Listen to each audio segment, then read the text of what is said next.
The city had always been a place where power spoke louder than justice. People who lived there knew that sometimes rules were just words and real authority came from who you knew and how you used influence. Among those in control, the city police force stood out. They were strict, efficient, and most importantly, very connected. At the center of it all was a police captain whose ambition was as sharp as his intelligence. He had spent years climbing the ranks, learning the ways of the system and understanding where the limits of authority truly lay. He knew the people in power, the politicians who needed support, and the federal officials who could be persuaded with the right pressure. The FBI director, on the other hand, had a different world. He had spent decades in federal service dealing with criminals, corrupt officials, and the complicated maze of bureaucracy. He was not easily impressed or intimidated. His reputation was built on integrity and calm decision-making. Unlike the local police, he had no need for flashy displays of power. He preferred to listen, observe, and act when the time was right. Yet even someone as experienced as him could sense when tensions were rising. He had heard whispers about the local police, their influence stretching into areas it probably shouldn't. But he hadn't seen direct confrontation yet. That was about to change. It started slowly. The police began making subtle requests, hints that certain investigations should move faster or slower depending on what suited them. It was always framed as a friendly suggestion, a nudge, but everyone involved could feel the weight behind it. The captain understood the art of pressure. He didn't shout or threaten. He simply positioned himself in a way that made compliance seem like the easiest path. Some federal agents noticed and felt uneasy, but they couldn't point to any wrongdoing directly. It was clever, almost invisible manipulation. In his office, the FBI director reviewed reports and watched patterns emerge. The suggestions were becoming more pointed, more insistent. It was clear someone was testing boundaries. He spoke to his senior team quietly, making sure everyone understood the subtle shift in power dynamics. They discussed what was happening and brainstormed ways to respond without escalating the situation prematurely. The director knew that any rash action could backfire. He needed evidence and he needed patience. The police captain was aware that the director was cautious, and that only made him bolder. He saw hesitation as weakness, not in the traditional sense, but as an opportunity. He began speaking to city officials and other influential figures, implying that the federal office was not entirely in line with local priorities. Some people listened, some hesitated, but a few started quietly supporting his moves. The police had always been respected in the city, and his personal charm added credibility. People began to assume he had authority beyond his badge. Within the FBI office, there were mixed feelings. Some agents wanted to confront the police directly, to call them out and make it clear that federal law could not be manipulated. Others warned that a public confrontation could make the situation worse, drawing unwanted attention or causing political fallout. The director listened to both sides, weighed the risks, and decided on a careful approach. He knew that control over information, patience, and careful observation would serve better than immediate confrontation. Meanwhile, the police captain escalated his tactics in quiet ways. He began requesting minor favors, things that seemed reasonable on the surface but carried hidden pressure. He asked for certain cases to be slowed down, certain reports to be highlighted, and occasionally spread rumors that federal oversight was inefficient. Each move was small but strategic, creating an environment where the federal office felt subtly constrained. He didn't demand compliance outright. He created a situation where it seemed almost natural to comply. The city's community also started noticing. There were murmurs about how the police seemed to be steering events in ways that affected everyone, not just law enforcement. Business owners, local officials, and journalists began to sense an unusual shift. The police's influence was growing, not just within the city, but in matters that usually belonged to federal jurisdiction. People talked quietly, some with admiration for the police's effectiveness, others with unease about the concentration of power. Inside the FBI office, the director continued to monitor the situation. He reviewed past cases, cross-checked reports, and looked for inconsistencies. He wanted to understand exactly what the police were aiming for, who was involved, and how far their influence had reached. It was a delicate balance. Any overt action could alert the police and make them more cautious. But inactivity could be dangerous too, allowing subtle manipulation to grow unchecked. The director relied on his experience, understanding that patience often revealed more than force. The tension built slowly. At first it was almost invisible, like the faint tremor before an earthquake. The police captain's confidence grew as he tested limits and observed reactions. The director remained calm, aware of the subtle signs, noting every detail and preparing for the moment when direct confrontation would become unavoidable. Both were playing a careful game of influence and power, each aware of the other's strengths and weaknesses. As weeks passed, the atmosphere between the city police and the federal office became charged with unspoken challenges. Every meeting, every phone call carried an underlying tension. The police tested boundaries with small actions, always observing how the federal agents reacted. The director analyzed responses, anticipated moves, and subtly countered where necessary, ensuring the police never realized he was fully aware of their tactics. The people around them, from other law enforcement officials to administrative staff, could sense the growing strain. The police captain appeared confident and in control, but there were small signs of overreach that even he didn't fully notice. Meanwhile, the FBI director projected calm authority, masking the intense scrutiny he was applying to every action and word. It was a clash of styles, ambition versus experience, audacity versus patience. At the heart of it all was human nature. Both men were driven by their understanding of power, responsibility, and influence. The police captain sought control, using every tool at his disposal, from personal charm to subtle intimidation. The FBI director sought justice and order, relying on experience, patience, and strategic observation. Their interactions were more than professional. They reflected deep human instincts about authority, morality, and survival. By the end of the first part of this story, the stage was set for what was to come. The police had grown bold, testing the limits of federal authority, believing in their untouchable position. The FBI director remained steady, observing, calculating, and preparing for the moment when patience would give him the advantage. The city watched quietly, unaware of the brewing confrontation that would soon bring the clash of ambition and integrity to the forefront. The tension between unchecked power and principled authority was just beginning, promising a battle that would test both human judgment and ethical boundaries in ways that would leave lasting consequences.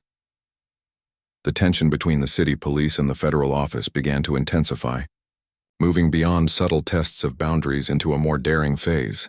The police captain, growing more confident in his influence, decided to take bolder steps. He was no longer satisfied with hints and suggestions. He wanted tangible results, concessions that would show his power was real and far-reaching. He began to craft a plan that involved direct pressure on the federal office, aiming to bend certain decisions in favor of the police force's interests. He started with small, calculated acts. The city police, emboldened by their previous successes, began to show cracks in their careful facade. Their small victories had inflated their sense of control, and the captain believed the federal office was still uncertain, hesitant to confront them. However, overconfidence often blinds even the most cunning, and in their haste to push boundaries, mistakes started appearing. A casual remark in a private meeting, a poorly worded message, or an unguarded boast began to leave traces that careful observers could follow. The FBI director, who had been quietly monitoring the situation, noticed these signs immediately. He realized that the police captain's boldness was becoming a vulnerability. Every slip, however minor, could serve as evidence of intent. The director quietly instructed his team to increase observation and ensure that every interaction, every request, and every hint of pressure was carefully documented. It was a delicate task. The police needed to remain unaware that they were being watched too closely, or they might change tactics again. Patience once again became the strongest weapon. Meanwhile, the police captain pushed his strategy further. He began meeting with federal agents individually, attempting to sow doubt and create divisions within the office. He framed his suggestions as helpful advice, implying that compliance would prevent problems or improve efficiency. To some agents, these interactions seemed reasonable, even beneficial. Others felt the subtle pressure and became uneasy. A sense of uncertainty began to permeate the office, exactly what the police captain had intended. Yet with each meeting, he unknowingly left subtle clues about coordination, intent, and strategy. Internal communications within the police force also revealed tension. Some officers were uncomfortable with the aggressive approach, sensing that they were moving into dangerous territory. Others were fully loyal to the captain, believing in his vision and the authority he commanded.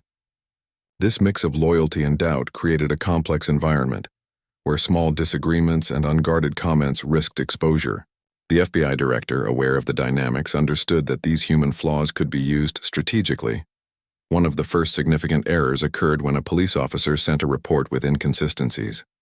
The report, intended to support the captain's influence, instead raised questions about timing and accuracy. The director's team noticed immediately. They began cross-referencing this information with other reports and meetings. Patterns emerged, suggesting coordinated attempts to influence outcomes improperly. The evidence was subtle, but it was growing steadily, piece by piece. The director also used quiet channels to gather intelligence from trusted contacts within the city.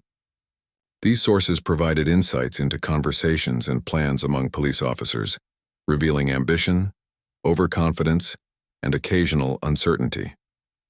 The human element became crucial.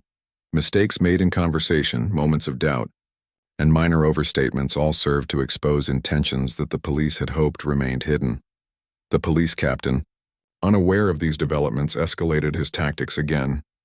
He approached the federal office with more direct suggestions, subtly framing them as urgent requests. He attempted to leverage minor issues as reasons for compliance, believing the office would bow under pressure. Some federal agents felt cornered and unsure how to respond.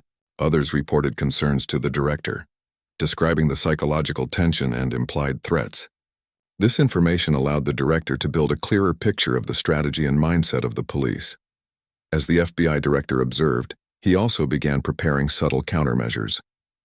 He ensured that all documentation was secure and properly logged, anticipating that any future confrontation might rely heavily on clear evidence. He instructed his team to maintain professionalism and composure in every interaction, ensuring that the police could not accuse the federal office of overreaction or improper conduct. Patience and discipline remained the guiding principles. The police captain's overconfidence continued to manifest in risky behavior. He held discussions in public settings, believing that visibility would intimidate federal agents. He underestimated the director's experience in reading human behavior and detecting vulnerabilities. Small leaks about his plans and intentions began reaching the federal office, sometimes through city officials, sometimes through conversations that officers thought were private. Each leak, minor as it seemed, became a thread in a growing tapestry of evidence. Internal debates within the federal office grew. Some agents advocated for immediate confrontation, believing that the police were overstepping boundaries and needed to be stopped quickly. Others cautioned that premature action could escalate the situation dangerously. The director, as always, weighed these perspectives carefully. He understood that the turning point required balance. The police needed to reveal their true intentions through their own missteps, without the federal office appearing aggressive or reactive. Meanwhile, in the city, rumors of unusual police behavior continued to spread. Local officials, journalists, and community leaders began to notice patterns that seemed inconsistent with normal policing. The perception of power being abused created unease, even among those who generally supported law enforcement. This environment of uncertainty added to the pressure on the police captain, even though he was unaware of how closely he was being observed. The first major turning point occurred during a routine meeting. The police captain attempted to apply pressure on a federal agent by highlighting a supposed inefficiency in case handling. In his overconfidence, he referenced prior communications and decisions that were being carefully documented by the federal office. The agent, guided by internal protocol, noted inconsistencies and reported them immediately. The director, reviewing the documentation, recognized that the police had made a critical mistake, inadvertently providing proof of coordinated influence. From that point, the momentum began to shift. The director quietly increased monitoring, cross-referencing reports and building a comprehensive understanding of the police's strategy. Every conversation, every document, and every subtle pressure tactic became part of a larger picture. The human errors made by the police, overconfidence, casual remarks, and misjudged assumptions became tools in the federal office's growing strategic advantage. The police captain, meanwhile, remained unaware of the growing vulnerabilities. He continued to apply pressure, believing that he had the upper hand. He failed to notice small signs of resistance, subtle changes in agent behavior, and the increasingly meticulous documentation. Human flaws, which had been minor at first, were now magnified by his own hubris. The FBI director, always calm and methodical, began formulating a long-term strategy. The goal was to allow the police to expose their own intentions fully, while ensuring that the federal office remained secure and beyond reproach. Patience, discipline, and careful observation remained paramount. The director understood that human nature often provides its own opportunities. Overconfidence leads to mistakes.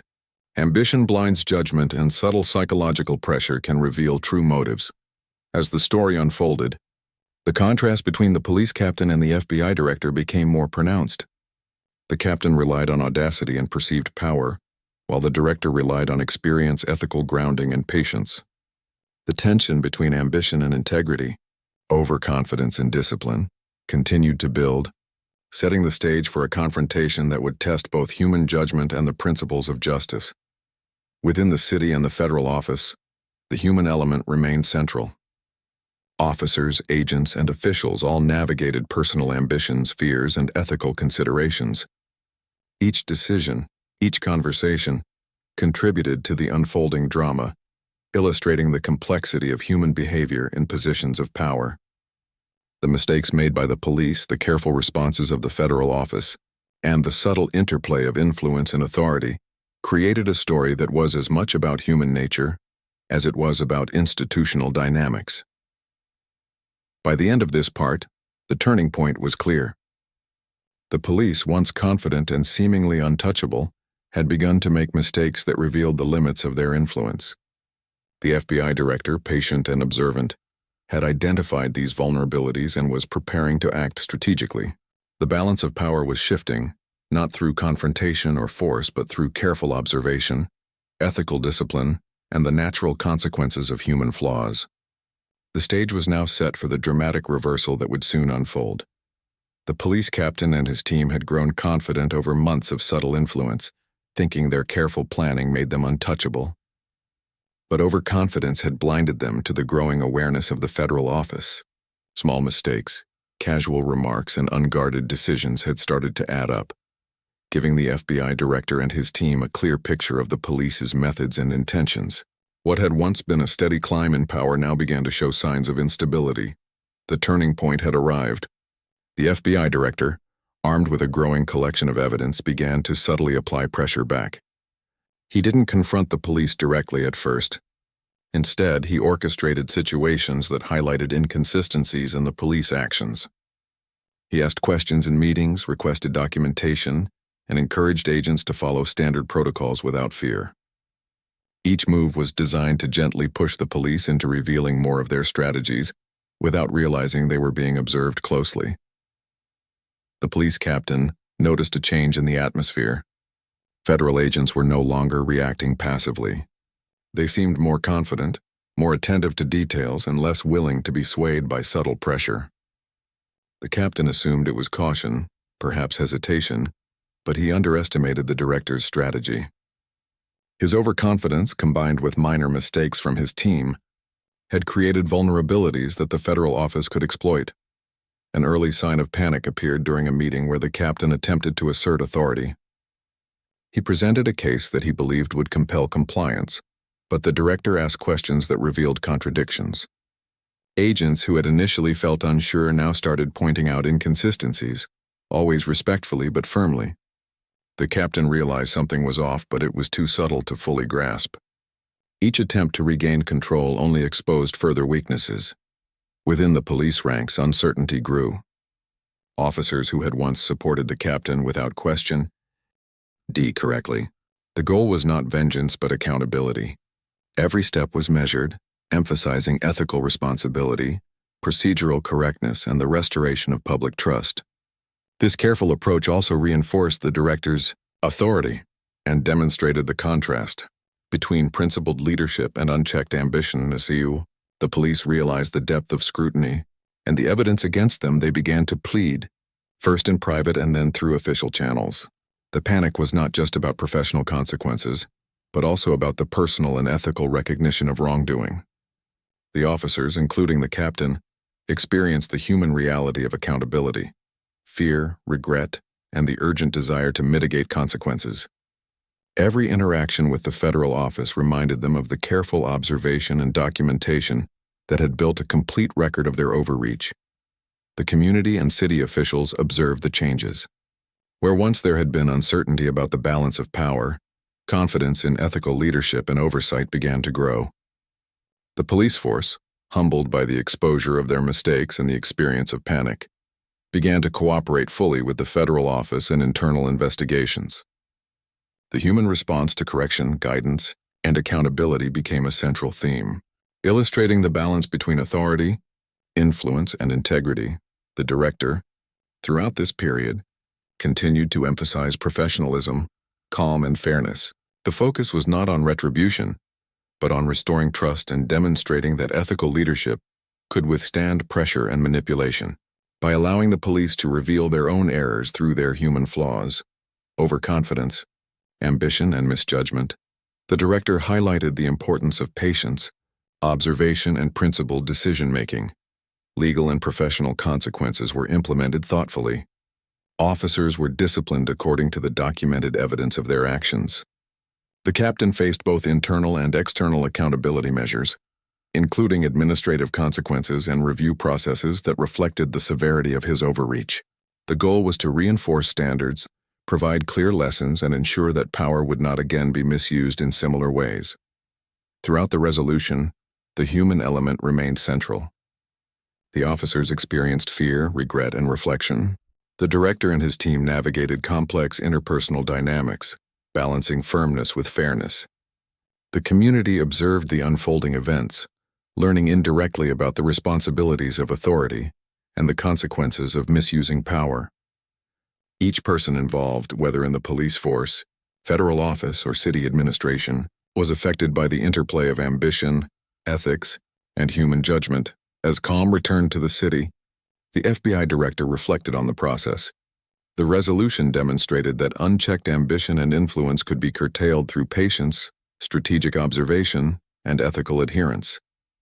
The mistakes of the police were not just institutional errors, but also human errors, revealing the flaws, fears, and vulnerabilities that come with positions of power. Similarly, the federal office's disciplined response highlighted how integrity, patience, and careful planning could protect institutions and individuals alike. The story concluded not with dramatic confrontation, but with thoughtful reflection and restored order. The police force, humbled by the consequences of their overreach, adjusted behavior and practices to prevent future misuse of power. The director's calm and methodical leadership restored trust in the federal office and reassured the community that principles of justice and accountability could withstand pressure and manipulation. In the end, the narrative emphasized the timeless lesson that power, when misused, inevitably invites consequences, and that ethical leadership, guided by patience and observation, can preserve integrity, even in the face of audacious challenges. The human elements, fear, regret, ambition, and reflection, made the story relatable and instructive, demonstrating the complex interplay between authority, responsibility, and moral judgment in real-world situations. The conclusion left the audience with a sense of closure and understanding. It showed how careful strategy, ethical leadership, and attention to human behavior could navigate challenges, correct abuses of power, and restore trust. It was a story about more than institutional dynamics. It was about human nature, the consequences of ambition, and the enduring value of integrity.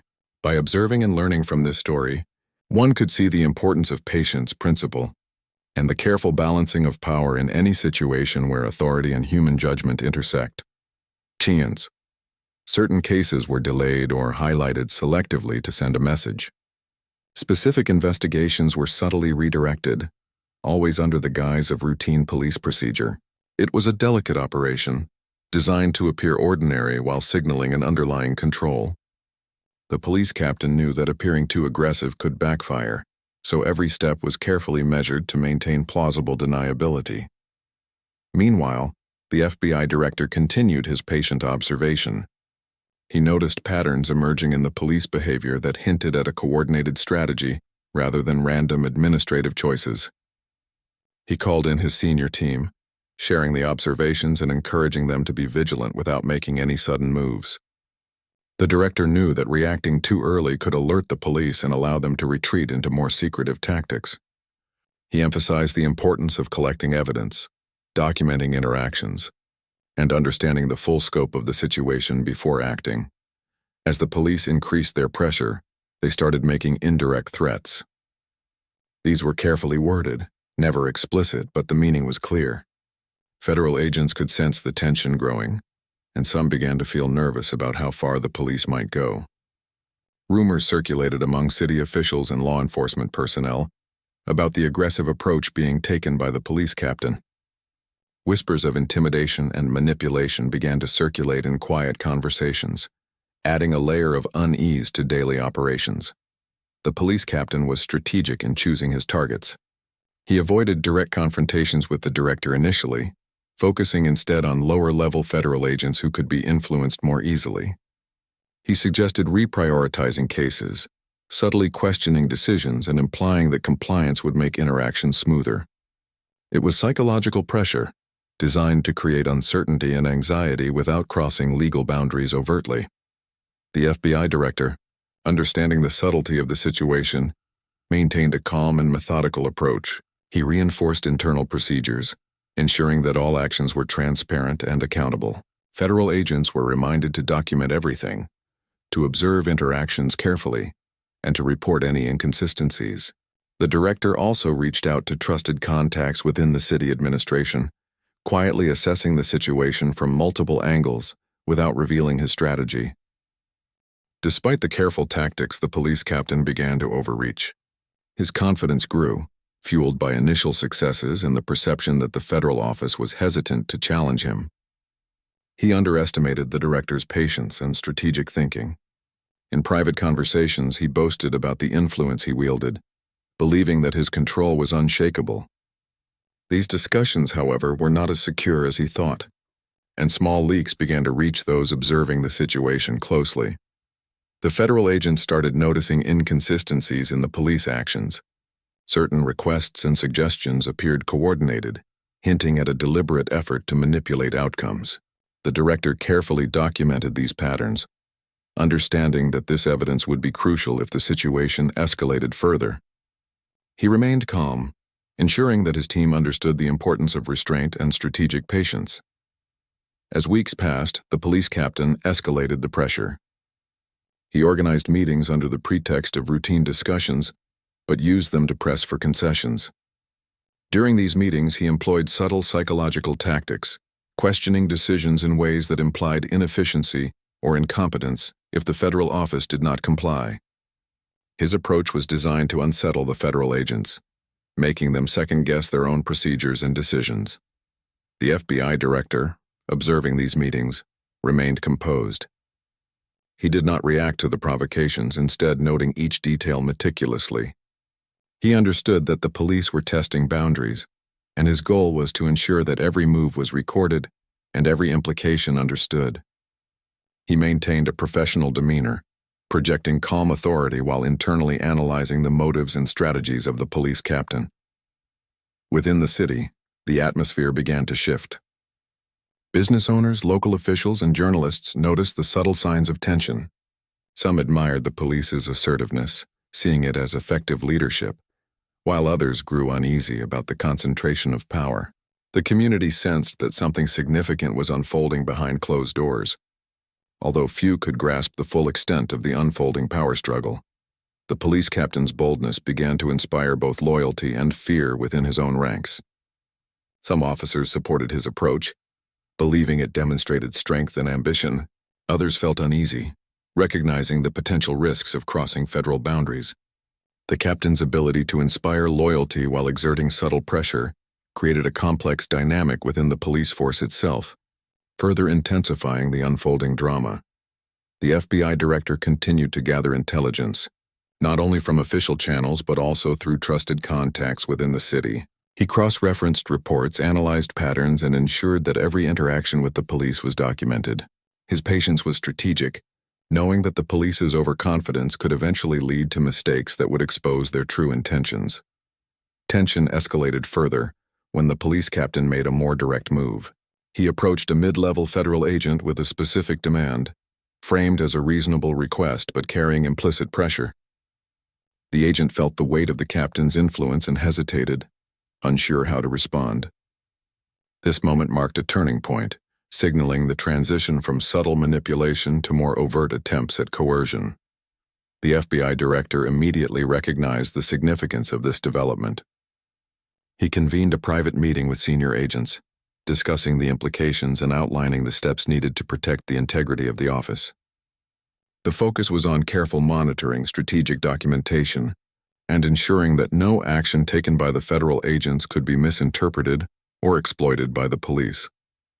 Despite the increasing pressure, the director remained composed. He understood the psychology of power and influence, recognizing that the police captain's boldness was both a strength and a vulnerability. By maintaining a calm and deliberate approach, he ensured that the federal office remained in control of the narrative, even as the police sought to shift it. As the story progressed, the clash of ambition and integrity became more apparent. The police captain, driven by his desire for control, continued to push boundaries, while the FBI director, guided by experience and ethical principles, carefully resisted every attempt at manipulation. The tension between unchecked ambition and principled authority created a gripping narrative, illustrating the complexities of human behavior in positions of power. Throughout this period, the human element was central. Both the police captain and the FBI director were not merely representatives of institutions. They were individuals navigating challenges, making strategic decisions and responding to the pressures of their respective roles. Their actions reflected personal values, fears, and ambitions, adding depth and realism to the unfolding story. By the end of this part of the story, the stage was set for a confrontation that would escalate even further. The police had moved from subtle influence to direct attempts at coercion, believing that their power was absolute. The FBI director remained a steady force, observing, documenting, and preparing for the moment when the situation would demand decisive action. The tension between audacity and patience, ambition and integrity, continued to build, promising dramatic consequences in the chapters to come.